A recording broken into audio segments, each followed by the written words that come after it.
Bismillahirrahmanirrahim.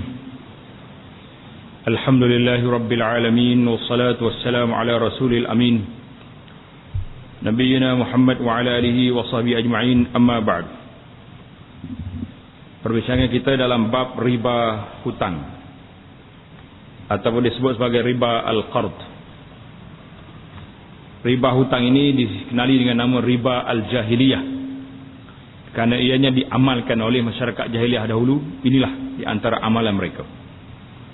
Amalan menindas orang-orang yang berhajat, menindas orang-orang yang memerlukan pertolongan, maka itu cara jahiliyah.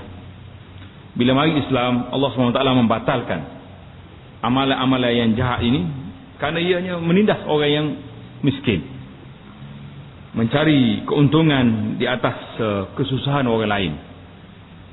Jadi dalam Islam ini, konsep Islamnya iaitulah konsep wa ta'awanu 'alal birri wat taqwa. Allah Taala suruh kita bekerjasama, tolong menolong, bantu membantu di atas kebajikan dan takwa. Ini di antara kebajikan kita je membantu orang-orang yang mustahak, orang yang miskin, orang yang susah, orang yang memerlukan. Bukan kita bila kita bantu kita cekik dia dengan riba yang dikenakan ke atas duit yang mereka pinjam. Sambungan perbincangan kita dalam ayat yang Allah Ta'ala sebut dalam Al-Quran Al-Karim, satu ayat yang jelas tentang riba, iaitulah ayat A'udzubillahi minasyaitanirrajim. Ya ayyuhalladzina amanu taqullaha wa dharu ma baqiya minar riba in kuntum mu'minin. فَإِنْ لَمْ تَفْعَلُوا فَأْذَنُوا بِحَرْبٍ مِّنَ اللَّهِ وَرَسُولِهِ وَإِنْ تُبْتُمْ فَلَكُمْ رُؤُوسُ أَمْوَالِكُمْ لَا تَظْلِمُونَ وَلَا تُظْلَمُونَ وَإِنْ كَانَ ذُو عُسْرَةٍ فَنَظِرَةٌ إِلَى مَيْسَرَةٍ وَأَنْ تَصَدَّقُوا خَيْرٌ لَكُمْ إِنْ كُنْتُمْ تَعْلَمُونَ. Jadi dalam ayat ini Allah Ta'ala mula dengan ya ayyuhalladzina amanu, wahai orang yang beriman. Di akhiri ayat yang pertama itu, in kuntum wazaru ma baqiya minar riba, tinggalkanlah sisa-sisa baki riba yang telah kamu amalkan. In kuntum mu'minin, itu dipanggil syarat. In kuntum mu'minin, kalau kamu benar orang beriman, tinggalkanlah. Jadi apakah penjelasan ulama ahli-ahli tafsir tentang ayat ini? Sebagaimana telah dinakalkan oleh Al-Imam Al-Hafiz Ibnu Katsir rahimahullahu ta'ala, seorang ulama tokoh besar dalam bidang tafsir. Tafsir Ibnu Katsir ini cantik dianya. Yang pertama, dia tumpu kepada penafsiran dia dengan hadis-hadis. Dan dia sendiri telah memberi komentar, kritikan kepada hadis-hadis yang lemah, hadis yang tidak kuat. Ibnu Katsir akan beritahu bahawa hadis ini mari daripada sumber Israiliyat dan sebagainya. Itu di antara kepentingan kita meneliti, mempelajari tafsir Ibnu Katsir. Menurut Zaid bin Aslam Ibnu Juraij, itu cara dia baca dia, Ibnu Juraij, Muqatil bin Hayyan dan As-Suddi. Semua ini nama-nama ulama-ulama yang hebat dalam bidang tafsir. Apa mereka kata? Ayat ini, ayat yang kita baca ni, surah Al-Baqarah ayat 278 ni hingga 280. Ayat ini turun mengenai Bani Amru ibnu Umair daripada Bani Saqif. Saqif ni makna orang Taif, Saqif. Dan Bani Al-Mughirah daripada Bani Makhzum. Mereka mengamalkan riba pada zaman jahiliyah. Jadi golongan Saqif ni dengan Bani Makhzum ni, kerja dia ni ceti lah. Pada zaman itu ceti dia ni bui riba kawan. Apabila Islam datang dan mereka memeluk Islam, Islam sudah mari, dia pun jadi orang Islam dah. Bani Saqif meminta riba daripada mereka. Dia dua orang ni bala. Lalu mereka bermesyuarat. Bani Al-Mughirah berkata, kami tidak akan amalkan riba pada zaman Islam. Sedap juga dianya, la nu'addir riba fil Islam. Mughirah kata tak, Riba hak kita main zaman jahiliah dulu terbatal dah, tak pakai kira dah. Lalu wakil orang-orang Mekah, wakil budak Mekah ni pergi jumpa, nama dia Attab bin Usaid, menulis mengenai perkara tersebut kepada Rasulullah sallallahu alaihi wasallam. Dia tak puas hati dengan perbincangan secara sama sendiri. Attab ni tulis surat atas ke Rasulullah sallallahu alaihi wasallam, dakwa budak ni. Sedap juga dia panggil dakwa ni. Maknanya dakwa puak Mughirah ni tak si bayar hutang dia, tak si bayar riba dia ni. Macam mana nak buat? Kalau kita tengok dari sudut saluran, betul dah tu. Maknanya kalau kita berunding ikut luar tak pakai, kena pergi mahkamah. Jadi dia orang ni atas surat kepada Nabi sallallahu alaihi wasallam atas dasar Nabi dah ketua. Dan turunlah ayat ini, ayat ya ayyuhallazina amanu taqullaha ni, tu ayat. Rasulullah sallallahu alaihi wasallam pun menuliskan ayat ini kepada mereka. Rasulullah balas balik surat dia ni ayat Quran ni yang telah kita baca tadi. Maknanya, wahai orang-orang yang beriman, bertakwalah kamu kepada Allah dan tinggalkanlah, jangan menuntut lagi saki-baki riba yang masih ada pada orang yang berhutang. Mana ayat Quran bagi orang wazaru ma baqiya minar riba. Tinggal riba-riba yang adalah saki-baki lagi tu sesat. Tutup buku.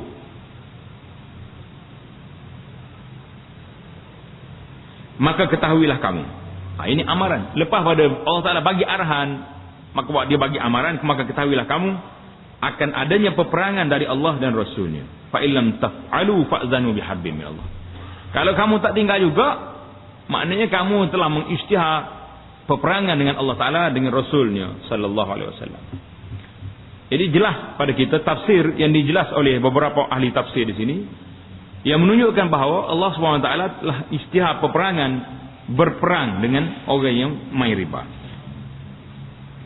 Oleh itu mereka berkata, jadi bila tu ayat Quran ni puak-puak berunding masalah nak bayar hutang riba dia tadi, berkata apa? Kami bertaubat pada Allah Subhanahu wa ta'ala dan kami tinggalkan saki-baki riba yang masih ada, lantas mereka semua menjauhi riba. Itu perbezaan di antara umat dahulu dan umat kemudian.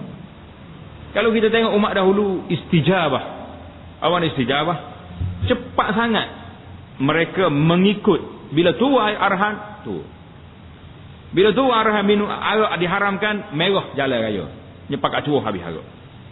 Setengah sahabat tu dikata curah harap, tengok bekas ke teringat kau bagian dalam tu, katok sekali dengan payah-payah. Tak mana nak putus hubungnya. Bila tu ayat hijab, orang-orang muslimat tarik rabuk kain langsir, ambil kain tuduh buh atas kepala pakai tuduh. Istijabah inilah yang menaik taraf orang-orang dahulu kuat begitu hebat. Kerana apa? Kerana dia menerima ajakan Allah Subhanahu wa taala. Yang kita jadi lemah hari ini kerana apa? Kerana kita tidak istijabah, tidak menerima tawaran Allah Subhanahu wa taala. Terima tawaran tak ada. Ini peristihar perang ni lama dah ni. Tapi kita lalu di tepi-tepi bank riba, terlalu di pusat-pusat ceti, kita tidak terasa ini satu benda yang jijik, yang kotor, yang tersebar luas dalam masyarakat. Kita tak rasa. Bahkan kalau salah orang mari tawaran istimewa malam ni, kalau sewa kedai kita kau orang biasa 2,000 mungkin sebulan. Kalau bank riba nak ambil 5,000 sebulan, bui ke tak bui? Ada tu 3 dengan 5, nah tu bezanya. Pena anak mata juga dah 5,000 ni sebulan. Sedangkan kita tahu dah dia nak amal riba, apa jadi? Jadi semua ni tidak. Tapi bila ada setengah kawan-kawan kita yang Allah Ta'ala bagi hidayah, dia nak bagi satu bank nak sewa. Memang bank ni tidak perbankan Islam. Dia telefon, dia kata, Ustaz macam mana saya ni? Kata batal sewa. Dia kata kalau batalnya samen dia, kata batal dulu, kita tengok semula samen. Masalah isu samen ni takut ke samen. Dia mari samen tu boleh tentu dia benar lagi, boleh jadi benar kita. Jadi takut. Mana budaya takut tu, kita jangan duduk tok dalam kepala kita dalam masalah halal dengan haram ni mesti tegas.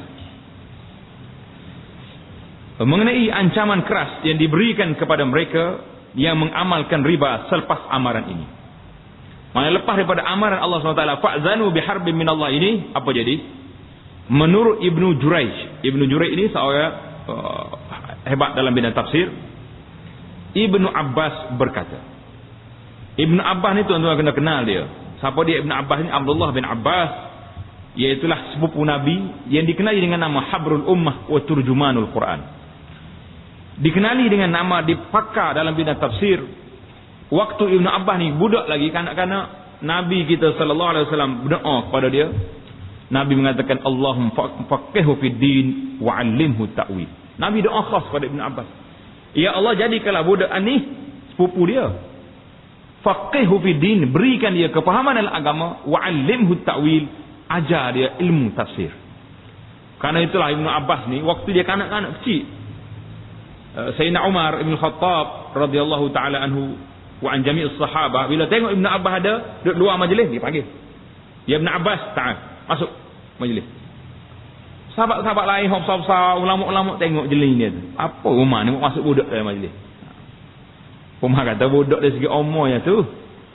Tapi kalau nak tahu dari segi kehebatan ilmu dia, tanya dulu. Bila tanya, Umar waktu bila soalan, orang lain jawab ni. Dia kata, "Madza taqul ya Ibnu Abbas?" Mu kata apa? Bila Ibnu Abbas kata, senyap habis orang lain. Jadi Ibnu Abbas dalam ayat ini radhiyallahu taala anhu kata apa? Ketika mentafsir ayat, maka ketahuilah kamu akan adanya peperangan. Bila ayat fa'zanu biharbin minallah, dia nak tafsir ayat ini, yakinilah peperangan daripada Allah dan Rasul. Mungkin yakin bahawa akan ada peperangan dengan Allah dan Rasul. Menurut riwayat Rabi'ah bin Kalthum daripada ayahnya, daripada Sa'id bin Jubair, bukan Jabir, itu Jubair. Boboh dia Jubair, ha?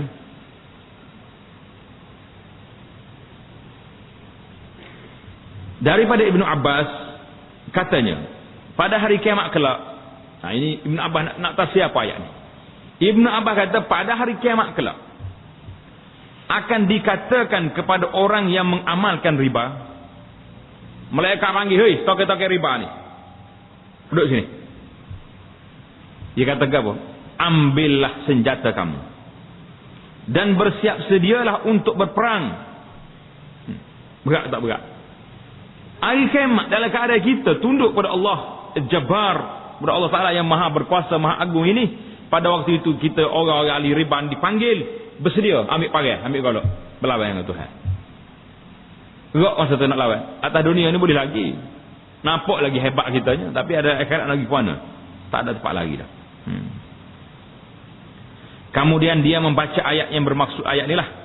Oleh itu kalau kamu tidak juga melakukan perintah mengenai larangan riba ini, maka ketahuilah kamu akan adanya peperangan dari Allah dan Rasulnya.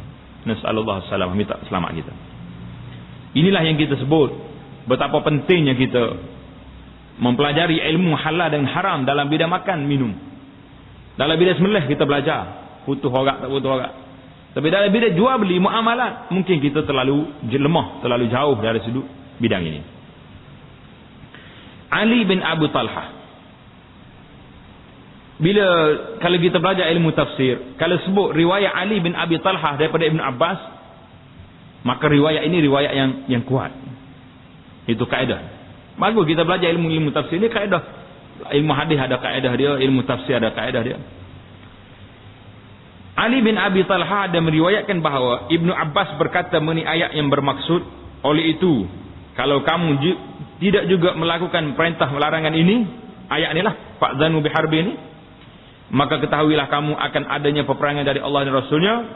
Ibnu Abbas berkata, apa dia kata tentang ayat ini? Sesiapa yang masih mengamalkan riba dan tidak mahu menjauhkannya, tidak mahu menjauhinya, maka pemerintah umat Islam berhak meminta dia bertaubat. Ini asal.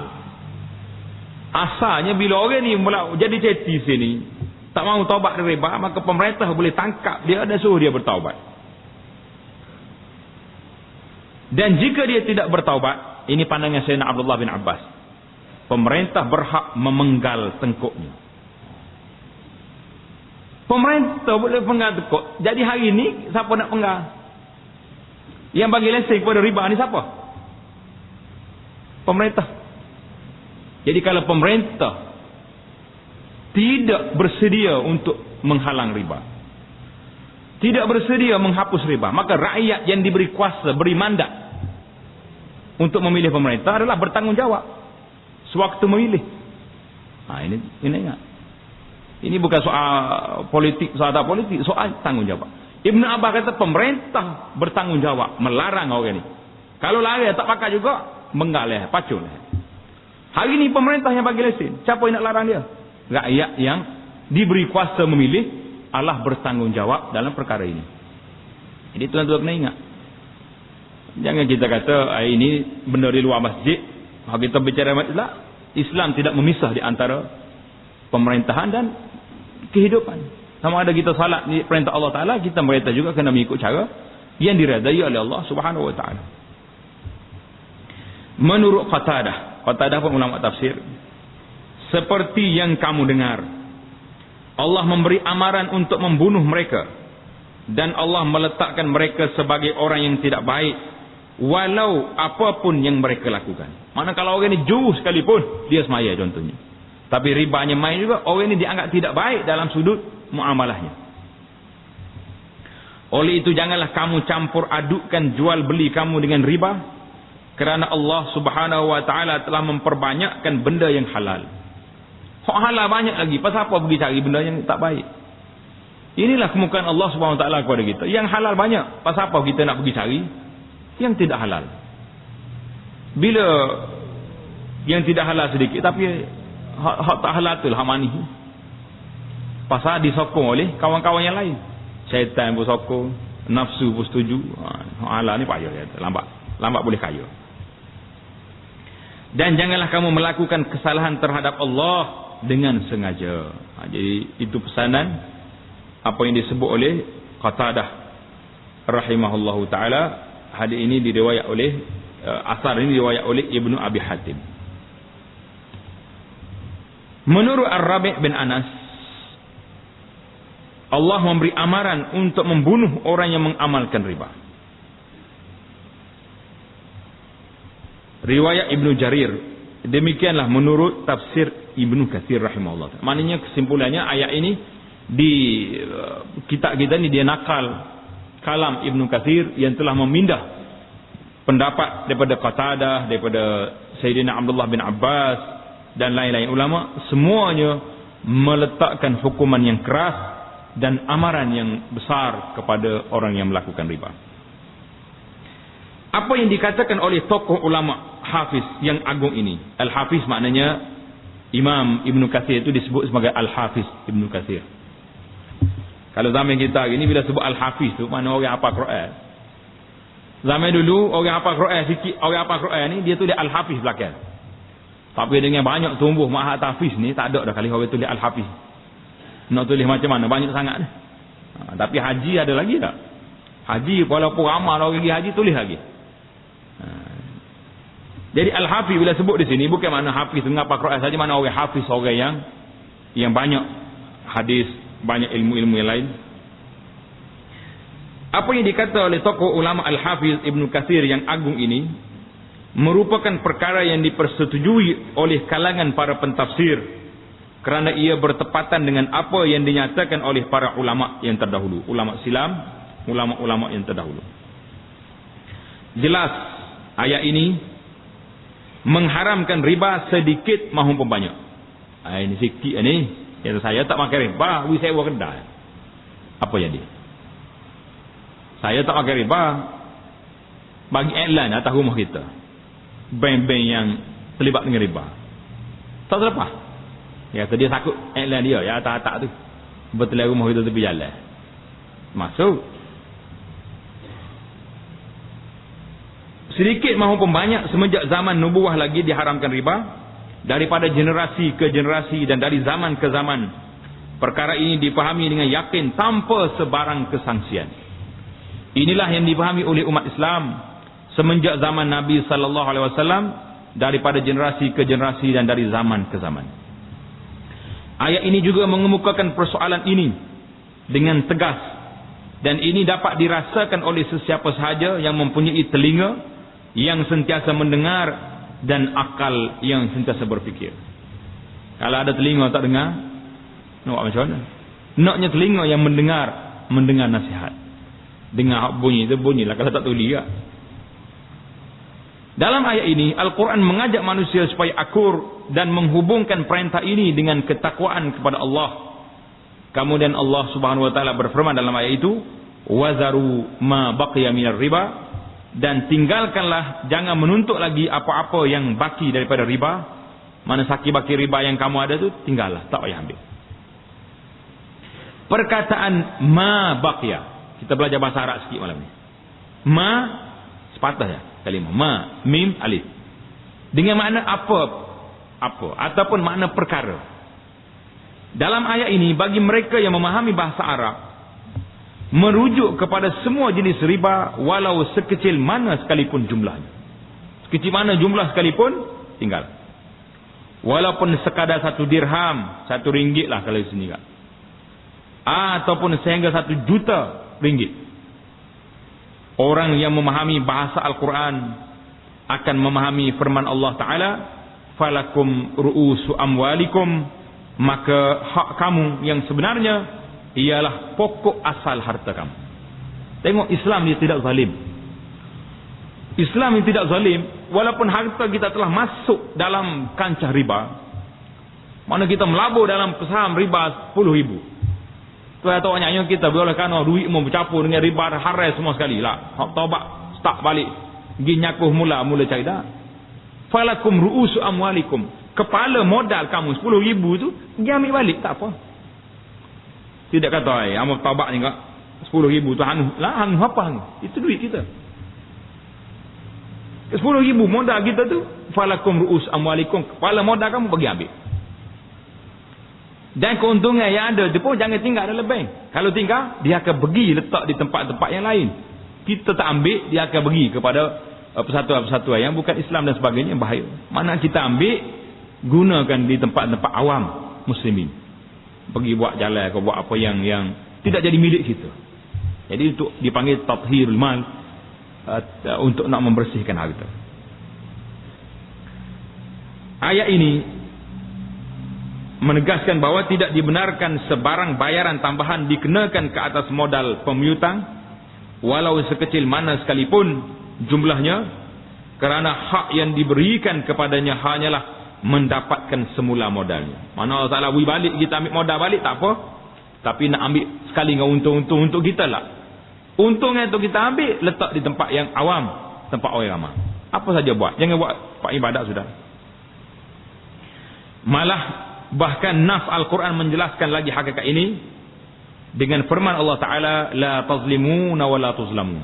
Tengok, Allah Ta'ala sebut ayat yang jelas kepada kita dengan yang demikian. Modal boleh ambil balik, untungnya tak boleh. Apa jadi?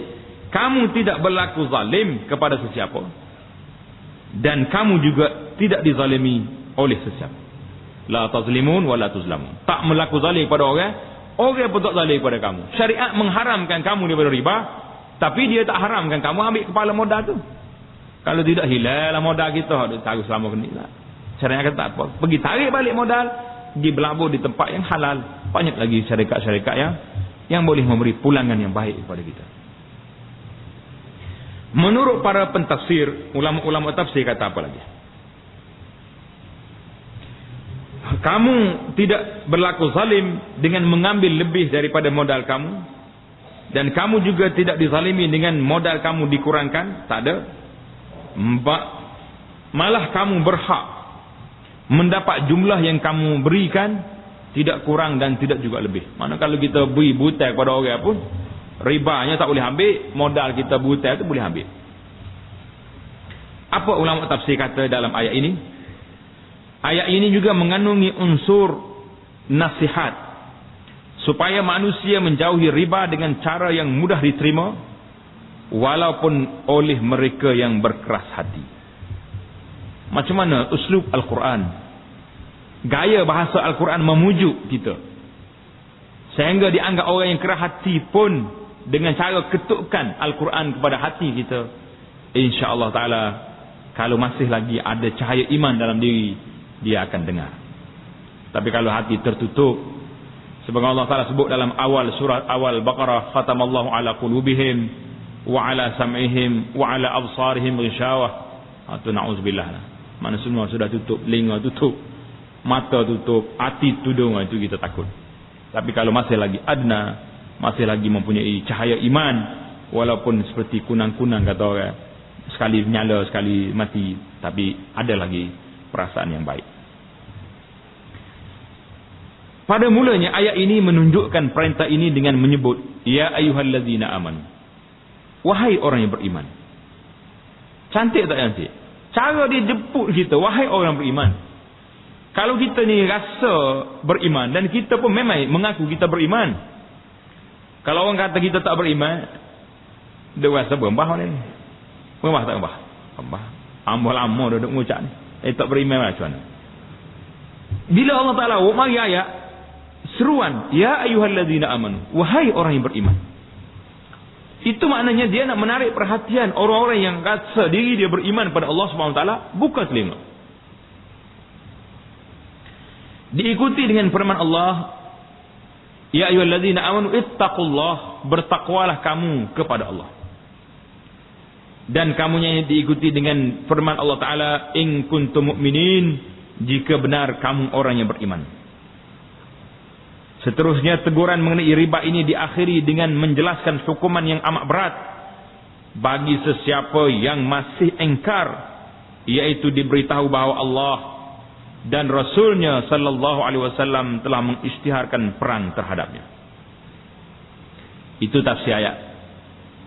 Selain daripada nas Al-Quran yang dinyatakan dengan jelas dan terang ini, banyak juga nas-nas hadis yang menguatkan lagi pengharaman riba yang dibawa oleh Al-Quran. Jadi kita akan berpindah kepada hadis-hadis yang menyebut tentang bahaya riba. Sunnah menyifatkan riba, sunnah itu mana hadis, menyifatkan riba sebagai dosa dan kesalahan terbesar yang akan menyebabkan pengamalnya menerima kehancuran. Sunnah ataupun hadis juga mengingatkan masyarakat yang mengamalkan riba bahawa mereka akan ditimpa kemusnahan. Wal'iyazubillah. Sama ada orang yang akan menerima kehancuran atau kemusnahan. Dalam ayat riba tu saya sebut alladzina yakununa riba la yaqumuna illa kama yaqumul ladzi yatakhabbathu syaitanu minal mas. Orang yang makan riba ni terumbang-ambing sebagaimana orang yang kena rasuk ke syaitan. Itu ayat Quran sebut. Memang kita tengok dunia, kecelaruan dunia hari ini dalam bidang ekonomi dan sebagainya. Kenapa? Karena sistem ekonomi riba yang diamalkan. Itu kecelaruan itu mari situ. Jadi dalam ayat ini jelas, dalam hadis pula kita dengar, di antara hadis tersebut ialah hadis yang pertama diriwayatkan oleh Jabir radhiyallahu taala. Jabir ni seorang sahabat, dia meriwayatkan hadis Nabi, katanya la'ana Rasulullah sallallahu alaihi wasallam akilar riba wa mukilahu wa katibahu wa syahidaihi wa qala hum sawa. Dengar baik-baik terjemahan dia. Jabir kata Rasulullah sallallahu alaihi wasallam melaknat pemakan riba. Yang pertama sekali hak kena laknat siapa? Hak makan riba. Yang kedua, wakilnya, pegawai-pegawai dia. Penulisnya, kerani. Dia kata saya kerani yang seninya tidak main riba. Dan dua orang saksi yang menjadi saksi, beri sokongan, tulis dalam borang saya sokong orang ni. Dia duduk rumah dia, duduk masjid, email contohnya. Ada masyarakat kita ni, nak ayatnya pahal tak pahal dia agama ni, dia pergi pondok, dia pergi jumpa dengan mula tu ni, kata tolong nak minta rokmi, nak pergi pinjam duit bank. Tidak tahunya benda tu halal ke tak. Suruh tok guru jadi penjamin dia. La ilaha illallah. Nak ayatnya beratnya kalau kita kata jahilnya maka demo. Nak beratnya tak tahu kita dalam masalah halal haram. Baginda sallallahu alaihi wasallam bersabda, hum sawa, mereka itu sama. Berat. Akilar riba, orang yang makan riba. Mana hok jual ambil riba. Tokel dia kan. Wa mukilahu, pegawai-pegawai dia, hok jubui dia. Wa katibahu, penulis-penulisnya dan dua orang saksinya. Mana masuk pelakon. Nabi kata hum sawa, mereka semua sama. Berat. Berat kata berat. Sama. Lepas tu ada orang tanya, jadi jaga apa tak juga? Kata kalau jaga tokel riba tu apa? Baik dia jaga sekolah mana-mana. Nak kata apa gitu. Bagi sewa bangunnya ke bank riba sama. Jadi banyak benda-benda yang kita tidak lulus dalam kerja buat kita hari ini yang perlu diteliti balik, disemak semula di mana kita hari ini. Tuan-tuan, masih ada masa lagi sebelum kita dijemput oleh malaikatul maut untuk balik menemui Allah Subhanahu Wa Taala. Dalam keadaan apa kita nak balik? Dalam keadaan kita mengisytiar perang. Ibn Abbas kata bawa air kiamat esok, akak cari pedang, cari golok, isytiar perang dengan Allah Subhanahu Wa Taala. Hadis yang kedua diriwayatkan oleh hadis yang pertama tadi riwayat Imam Muslim. Riwayat Imam Muslim. Manakala kita ngaji ilmu hadis ni, kalau sebut Imam Muslim tu, jadi kesimpulannya hadisnya hadis sahih. Diriwayatkan oleh Abu Hurairah radhiyallahu taala anhu. Abu Hurairah ni seorang sahabat yang besar, yang kehebatannya memang hebat dalam bidang ilmu hadis, walaupun dia akhir masuk Islam, tapi seorang yang sangat tekun belajar. Sangat tekun belajar. Pasal itulah orang-orang yang anti hadis, sama ada dari kalangan orang Islam ataupun orientalis, yang pertama sekali dia nak kondem Abu Hurairah. Dia nak nyai Abu Hurairah pasal apa? Pasal Abu Hurairah banyak riwayat hadis. Dia kata mana ada orang masuk Islam kamu dia banyak begitu hadis banyak. Abu Hurairah kata orang lain sibuk dengan perniagaan mereka, sibuk dengan kebun mereka, akunya ikat perut duduk belakang rumah Nabi, duduk tunggu bila kuliah Rasulullah sallallahu alaihi wasallam. Bila Nabi kita nak pergi perang, itu kerja dia. Jadi tidak pelik, tidak ajaib dia mari kemudian masuk Islamnya lewat, tetapi mempunyai ilmu yang lebih daripada orang lain radhiyallahu taala. Nabi sallallahu alaihi wasallam bersabda, istanibu sab'al mubiqat. Qalu ya Rasulullah wa ma hunna? Qala asyirku billah was-sihru wa qatlun nafsi allati harrama Allah illa bil haqq wa aklu riba wa aklu malil yatim wa tawalli yawm az-zahfi wa qazful muhsanatil mu'minatil ghafilat. Maksudnya, jauhilah 7 kesalahan besar. Hari ini tuan-tuan boleh senaraikan 7 penyakit besar. Manakala kita pergi di hospital, dia panggil penyakit kronik yang disenaraikan di papai-papai kenyataan hospital itu banyak. Darah tinggi, kecil manis, berapa penyakit. Ini di antara penyakit kronik yang bahaya. Apabila dia kena kepada kita, na'udzubillah, maka orang ini tidak selamat.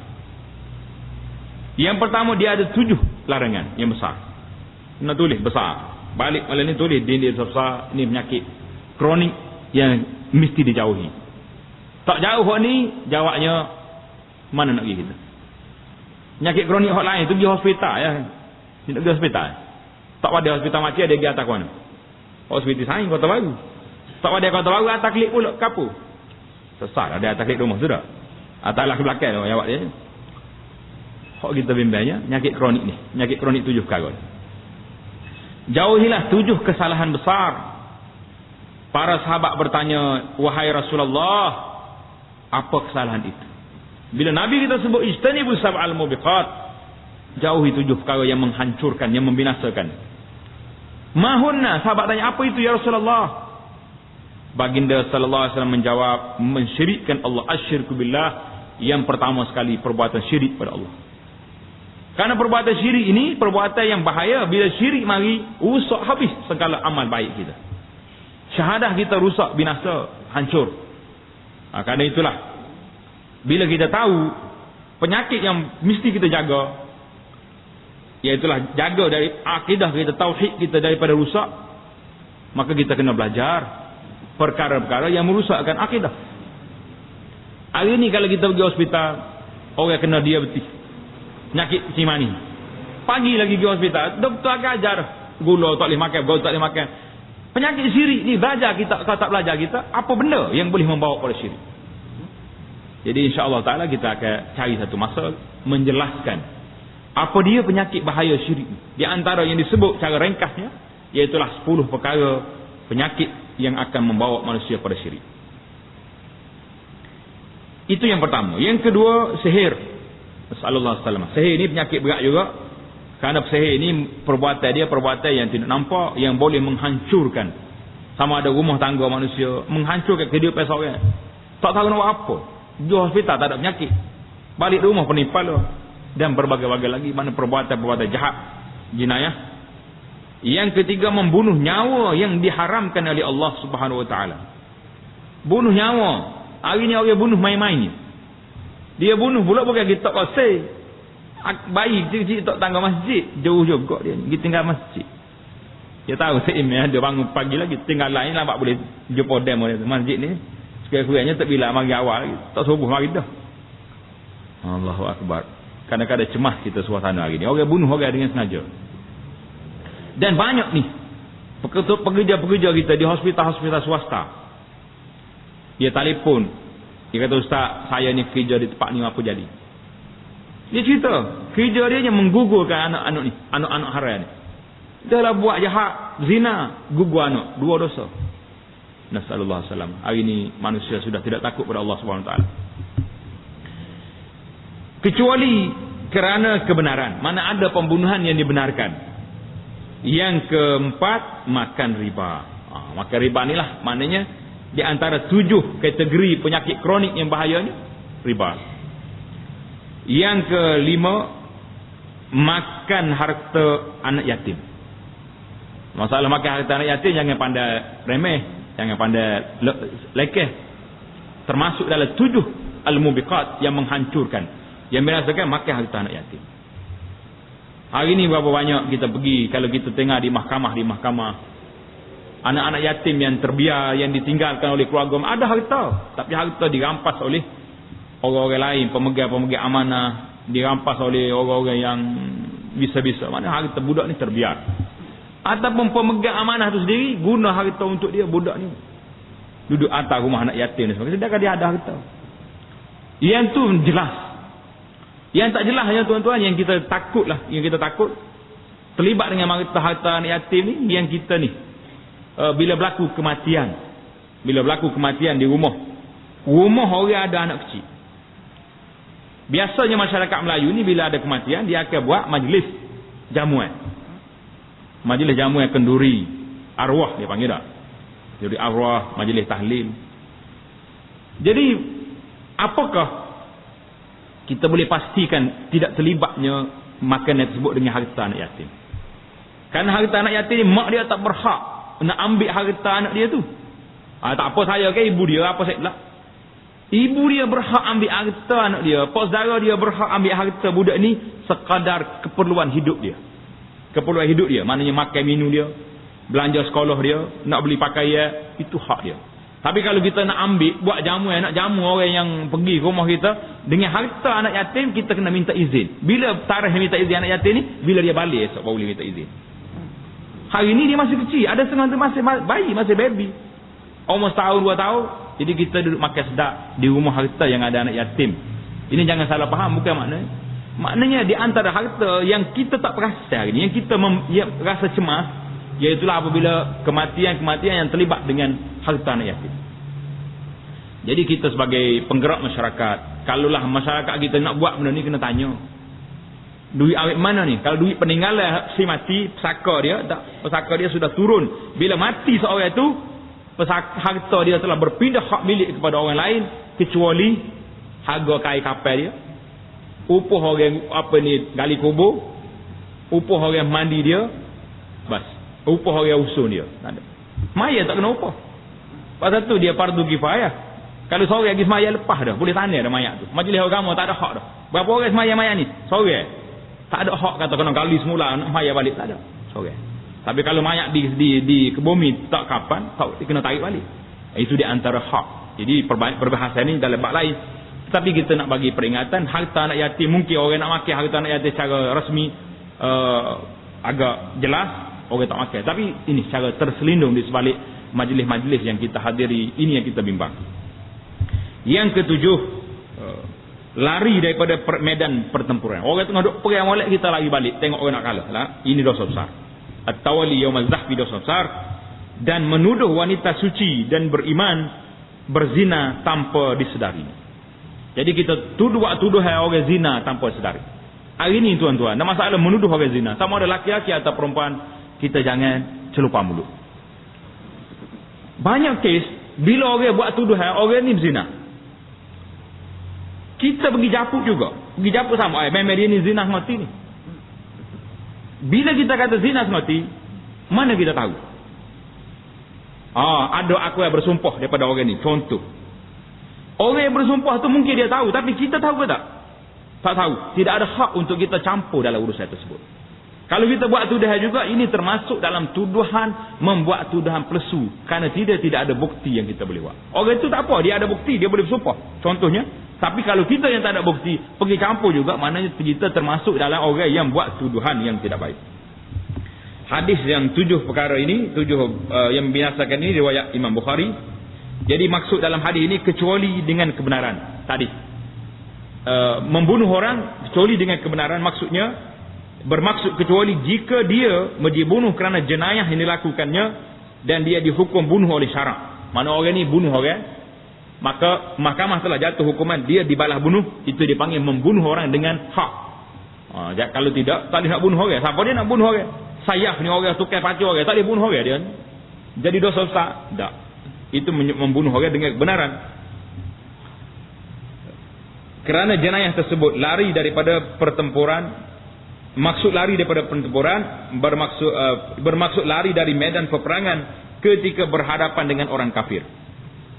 Menuduh wanita suci dan beriman berzina bermaksud menuduh wanita baik yang memelihara diri daripada melakukan kejahatan dengan tuduhan berzina, yakni tanpa disedari, bermaksud mereka tidak tahu tentang tuduhan tersebut dan tidak tahu puncanya serta tidak melakukannya. Mana kita buat tuduhan-tuduhan jahat gini kepada orang yang tidak melakukannya adalah satu perbuatan yang mungkar. Jadi kita selalu beri peringatan kepada muslimin dan muslimat masyarakat kita supaya jangan campur tangan dengan kerja-kerja wartawan.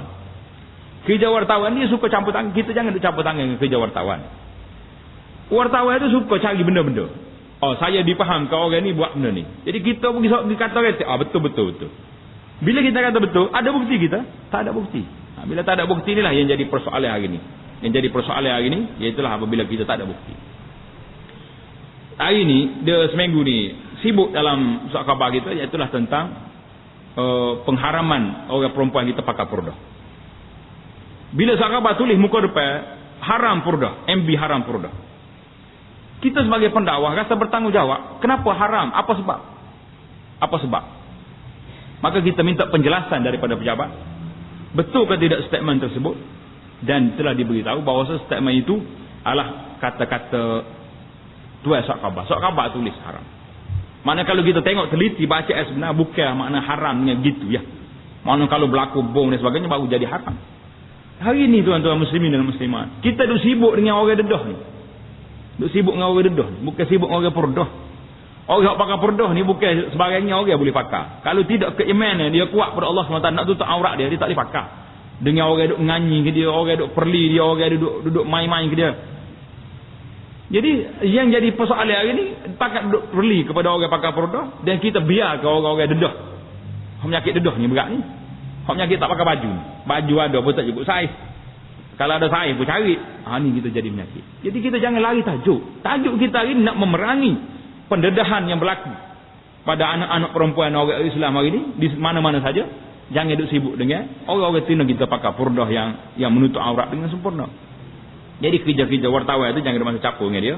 Jadi insya-Allah taala kita akan sambung lagi hadis yang ketiga dalam masalah riba yang disebut oleh dalam kitab kita ni, insya-Allah taala dalam perbincangan kita yang seterusnya. Subhanakallahumma bihamdika asyhadu an la ilaha illa anta astaghfiruka wa atubu ilaik. Wa sallallahu wasallam wa baraka ala Muhammadin wa ala alihi wa sahbihi ajma'in. Walhamdulillahirabbil alamin. Assalamualaikum.